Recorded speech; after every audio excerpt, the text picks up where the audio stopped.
شبے کا ازالہ کا. حضرت ربیع الاول کا مہینہ ہے، صلاۃ السلام کی تسبیحاں چل رہی ہیں اور بہت زیادہ ہمارا تو کاؤنٹر چل رہا ہے جو کہ 30 ملین اور میرا خیال ہے 50 ملین تک بات پہنچ گئی ہے.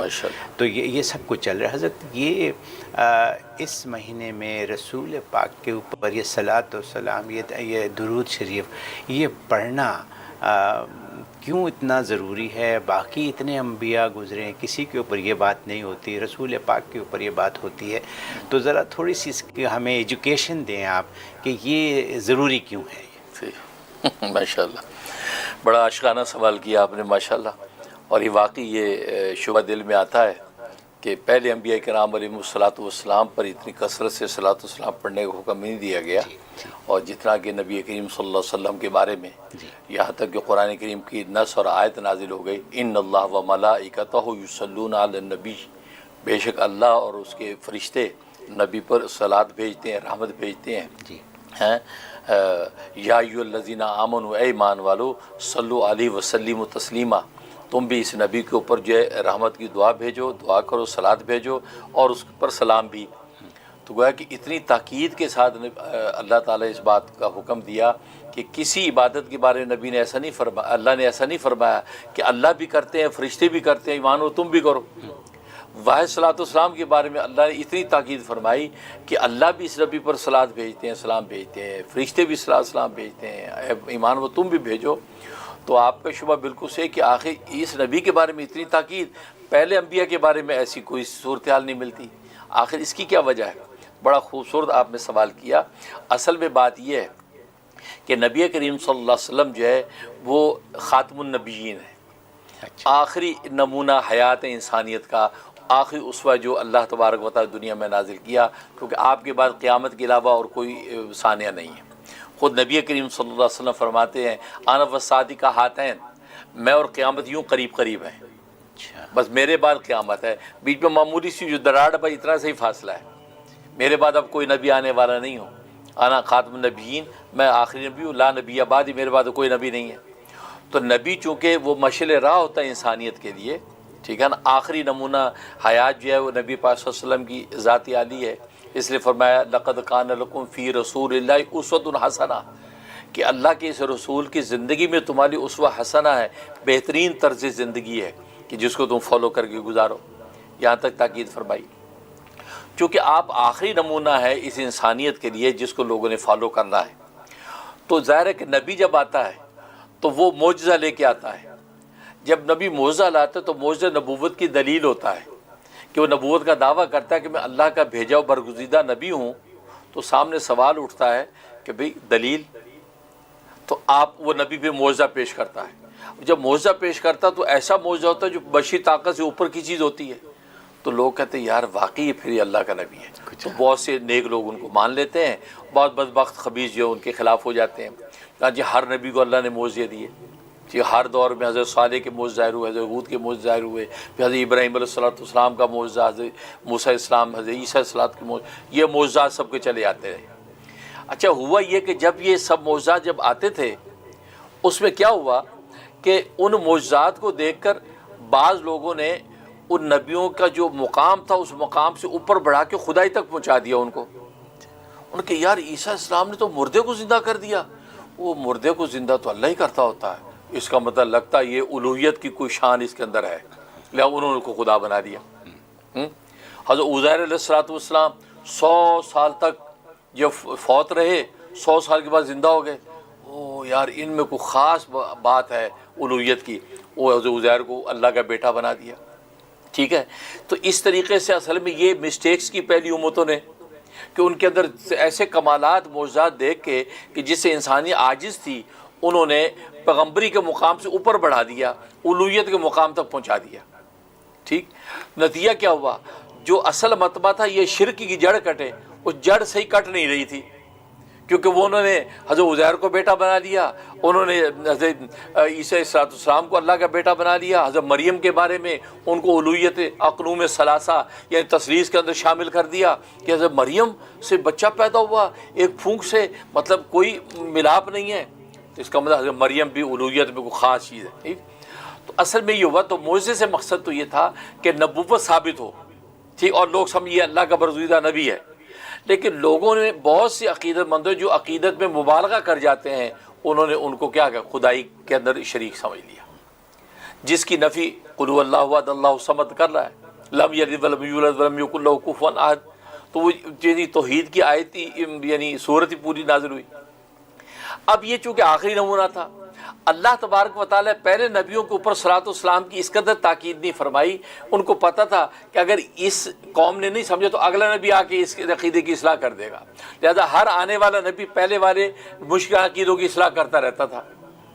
اب سب سے آخری جب بھی نبی آیا تو اللہ تبارک و تعالیٰ کی حکمت کا تقاضا یہ ہوا کہ اگر اس کے دور میں بھی شرک کی راستے کھل گئے تو بعد میں تو نبی آنے والا نہیں، اس شرک کی جڑ کون کاٹے گا؟ کیونکہ سارے نبی تو جانے کے لیے آئے ہیں، یہ نبی تو آنے کے لیے آیا ہے.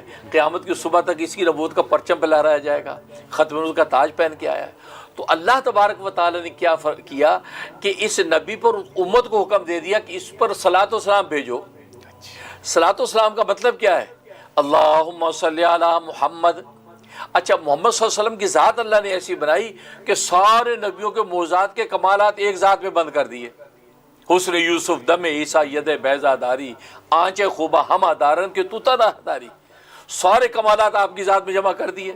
کائنات حسن پھیلی تو لامحدود تھی، کائنات حسن پھیلی تو لامحدود تھی، جب سمٹی تو نام محمد ہو کر رہ گئی. سبحان اللہ.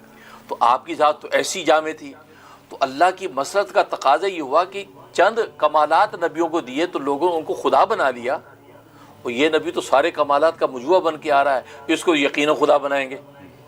ٹھیک، تو اللہ تبارک و تعالیٰ نے حکم دے دیا صلاۃ والسلام کا، اور اس انداز سے دیا ان اللہ و ملائکتہ یصلون علی النبی. اللہ بھی صلاۃ بھیجتے ہیں اس نبی پر، فرشتے بھی صلاۃ بھیجتے ہیں. یا ایھا الذین آمنوا، اے ایمان والو، صلوا علیہ وسلموا تسلیما، تم بھی اس نبی پر صلاۃ والسلام بھیجو. ٹھیک، اب صلاۃ والسلام کی حقیقت کیا ہے؟ اللہم صلی علی محمد، اے اللہ محمد صلی اللہ علیہ وسلم پر رحمت نازل فرما. ہم یہ رحمت کی دعا کس سے کر رہے ہیں؟ اللہ سے کر. یا اللہ اس نبی پر رحمت نازل فرما، اس نبی پر سلامتی نازل فرما. تو ہماری دعا کیا کہہ رہی ہے کہ یہ نبی بھی اللہ کی رحمت و سلامتی کا محتاج ہے، اور محتاج خدا نہیں ہو سکتا. تو امت کی زبان سے یہ بات کہلوا دی کہ شرک کی جڑ کاٹ دی کہ باوجود اتنے کمالات ہونے کے یہ نبی خدا نہیں ہو سکتا، کیونکہ یہ تو خود اللہ کی رحمت کا محتاج ہے، یہ خود اللہ کی سلامتی کا محتاج ہے. اور ہم صبح شام دعا کر رہے ہیں اللہم صلی علی محمد، اے اللہ اپنی رحمت نازل فرما اس پہ. اس میں رحمت کا محتاج ہے تبھی دعا کر رہے ہیں، سلامتی نازل پا. تو جو محتاج ہوتا وہ خدا نہیں ہوتا. تو اصل میں اللہ تبارک و تعالیٰ نے صلاۃ والسلام کو حکم دے کے اس امت میں سے شرک کی جڑ کاٹی ہے کہ کوئی محمد صلی اللہ علیہ وسلم کو ان کی جو الوہیت کے مقام تک پہنچانے کی بے وقوفی نہ کر بیٹھے. کیونکہ نبی پاک صلی اللہ علیہ وسلم اپنا اٹ سیلف، اپنا مقام اتنا عالی، اتنا اونچا ہے کہ ضرورت نہیں ہے آپ کو کچھ ایکسٹرا اس کے اندر ایڈ کرنے کی. وہ خود ختم ان کا تاج پہن کے آئے ہیں. بعد خدا بزرگ تو ہی قصہ مختصر، پہلے خدا اس کے بعد مصطفیٰ. اس سے بڑا اور مقام کیا ہو سکتا ہے؟ بالکل. اب آپ آگے کر کے تو آپ نبی کے اس مقام کی گویا کہ توہین کر رہے ہیں. آپ نے نبی کو اس مقام ختم نبوت و مقام نبوت کی شان کو پہچانا نہیں کہ آپ مزید ایڈیشن کے محتاج ہو رہے ہیں. تو ایڈیشن کرنا نبی کے اس اپنے ذاتی مقام کی توہین ہے گویا کہ. تو اس لیے اللہ تبارک و تعالیٰ صلاۃ والسلام کو امت کو حکم دے دیا کہ جب تم خود ہی صبح شام کہو کہ یا اللہ اس پہ رحمت رکھے، اس پہ رحمت کر، اس کا مطلب آپ کسی اور ذات کو کامل ذات سمجھ رہے ہیں، قادر ذات سمجھ، اور وہ اللہ کی ذات ہے. لہذا شرک راہ نہیں پکڑے گا. جب شرک راہ نہیں پکڑے گا تو آپ مشرک ہونے سے بچیں گے. اور اللہ کو یہی مطلوب ہے کہ اس نبی کے بعد آپ کوئی اور نمونہ کائنات آنے والا نہیں ہے. لہذا جب امت اسی کو جب وہ فالو کرے گی تو توحید پر بھی قائم رہے گی اور نبوت رسالت کے مقام کو بھی سمجھے گی اور پیدل لے کے چل کر جنت کا راستہ پائے گی. تو یہ شرک کی جڑ کاٹی ہے السلام کا کثرت سے حکم دے کے.